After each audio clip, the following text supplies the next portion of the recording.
Good morning all of you. कल हमने क्या किए थे? कल हमने चैप्टर 3 के क्वेश्चन आंसर किए थे। क्या किए थे? चैप्टर 3 के क्वेश्चन आंसर किए थे। आज हम क्या करेंगे? आज हम पढ़ेंगे चैप्टर 4। क्या पढ़ेंगे? आज हम पढ़ेंगे चैप्टर 4। ओके, तो आज हम पढ़ते हैं चैप्टर 4 जिसका क्या नेम है? तत्सम तद्भव शब्द। जिसका क्या नेम है? तत्सम तद्भव शब्द। आज हम किसके बारे में पढ़ेंगे? आज हम तत्सम और तद्भव शब्द के बारे में पढ़ेंगे। किसके बारे में पढ़ेंगे? तत्सम और तद्भव शब्द के बारे में पढ़ेंगे। ओके, हिंदी भाषा में अधिकांश शब्द संस्कृत भाषा से आए हैं। हिंदी भाषा में अधिकांश शब्द किससे आए हैं? हिंदी भाषा में अधिकांश शब्द संस्कृत भाषा से आए हैं। ये हिंदी में भी अपने संस्कृत रूप में ही प्रयोग किए जाते हैं। ये हिंदी में भी अपने संस्कृत रूप में ही क्या किए जाते हैं? प्रयोग किए जाते हैं। हिंदी में संस्कृत से आए ऐसे शब्दों को ही तत्सम शब्द कहते हैं। क्या कहते हैं? तत्सम शब्द कहते हैं। हिंदी भाषा में अधिकांश शब्द किससे आए हैं? संस्कृत भाषा से आए हैं। हिंदी में भी अपने संस्कृत रूप में ही प्रयोग किए जाते हैं। हिंदी में संस्कृत के आए ऐसे शब्दों को ही तत्सम शब्द कहते हैं। जैसे आग, पक्षी, शांति, मुख आदि। और तद्भव शब्द, अब किसके बारे में पढ़ेंगे? तद्भव शब्द के बारे में। हिंदी में जो शब्द आए तो संस्कृत से थे, किंतु हिंदी में उनका रूप कुछ बदल गया। क्या हो गया? उनका रूप बदल गया। ऐसे बदले रूप वाले शब्दों को तद्भव शब्द कहते हैं। क्या कहते हैं? तद्भव शब्द कहते हैं। जैसे पंछी, मुँह आदि। पंछी, मुँह तत्सम शब्द कौन से होते हैं? हिंदी भाषा में अधिकांश शब्द संस्कृत भाषा से है। ये हिंदी में भी अपने संस्कृत रूप में ही प्रयोग किए जाते हैं। हिंदी में भी क्या किए जाते हैं? संस्कृत के रूप में ही प्रयोग किए जाते हैं। हिंदी में संस्कृत से ऐसे शब्दों को ही तत्सम शब्द कहा जाता है। जैसे आग, पक्षी, शांति, मुख आदि। तद्भव शब्द, हिंदी में जो शब्द आए तो थे संस्कृत से, किंतु हिंदी में उनका रूप कुछ बदल गए। ऐसे बदले रूप वाले शब्दों को तद्भव कहते हैं। जैसे पंछी, मुँह आदि। यहाँ कुछ तत्सम और तद्भव शब्दों की तालिका दी गई है, ऐसे कंठस्थ कीजिए। तत्सम और तद्भव। भ्रमर, भौरा।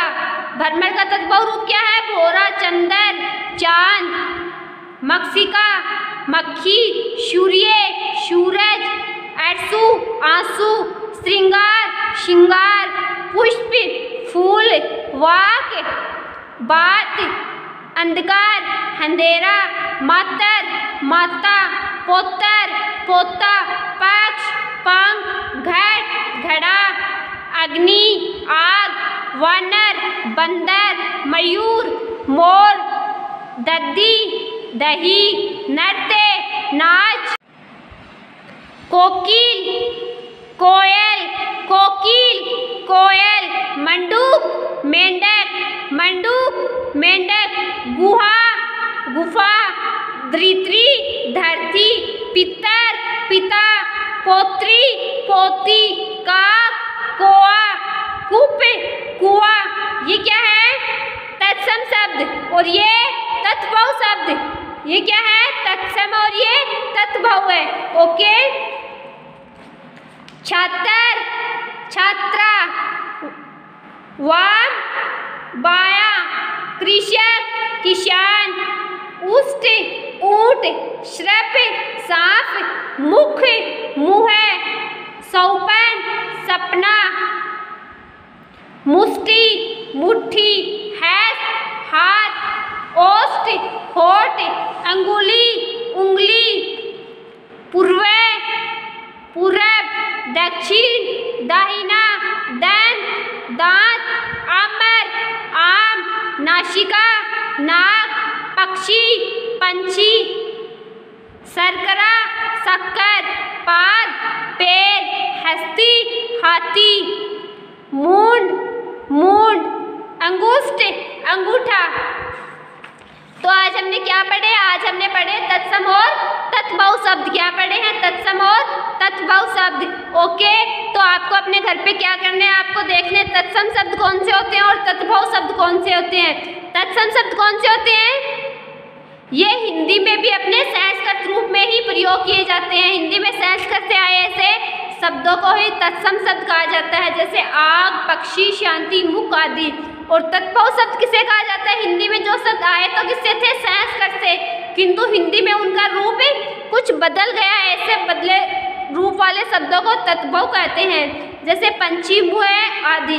बाद में आपको क्या करना है, तत्सम शब्द को देखना है कौन से और तत्बहुः शब्द को देखना है कौन से हैं। ओके, इनको अच्छे से बार बार स्पीक करने हैं। इस चैप्टर को अच्छे से आपको रीड करना है।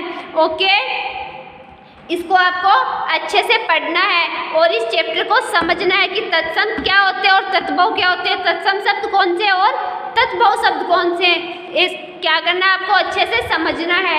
ओके बच्चों, ओके बच्चों, ओके बच्चों, आज के लिए इतना ही काफ़ी है। कल हम पढ़ेंगे नया टॉपिक। ओके, थैंक यू बच्चों।